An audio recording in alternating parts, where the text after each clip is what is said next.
To be or not to be, that is the question.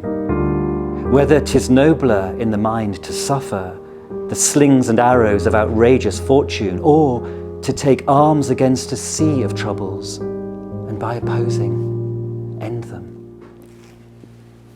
The 23rd of April, Shakespeare's birth date, is World Reading Day. Shakespeare was born on the 23rd of April, as far as we know, on his monument in Holy Trinity Church.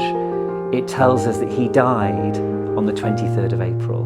So the 23rd of April is a good equation to think about him dying on the day that he was born.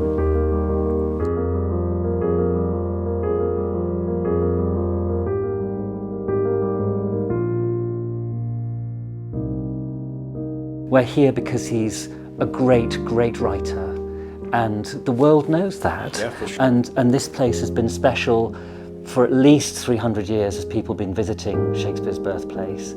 Shakespeare makes you feel like a bigger person when you read him, and when you can recite some of the lines, and it means you've made them your own. And that is a wonderful big room and space in which to walk around and to imagine and to connect with other people in. Love looks not with the eyes, but with the mind. And Therefore is winged Cupid painted blind. You know Shakespeare? You need also the excitement of the theatre, and to see how Shakespeare can operate and inspire people when performed or on film. We have actors in the garden performing so that families and people can enjoy them. It is my love. Oh, that she knew she were. She speaks and she says nothing. And they can say to one of our actors, do some Romeo and Juliet, and they get a speech from Romeo and Juliet. Do some Hamlet, do some King Lear, do some Macbeth, do some A Midsummer Night's Dream. And it's like a sort of jukebox. The Shakespeare Birthplace Trust works ever so hard with hundreds of thousands of 9 and 10-year-olds every year. And we have what's called Shakespeare Week.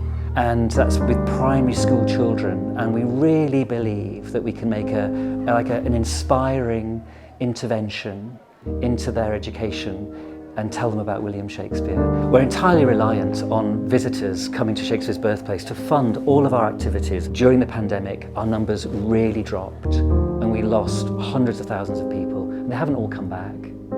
But the Chinese visitors, thank you, are coming back steadily. We'd love more of you to come, please, and celebrate Shakespeare with us in Stratford-upon-Avon.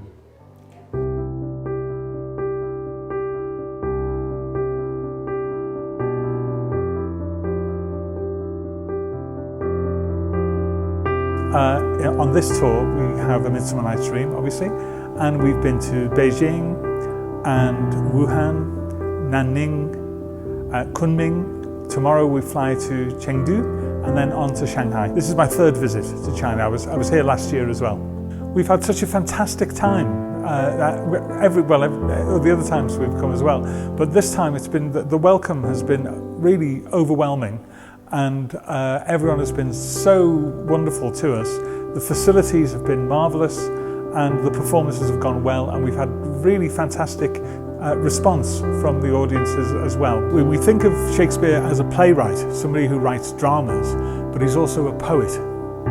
And the language that he uses, there's magic and mystery in the language and the images that Shakespeare uses.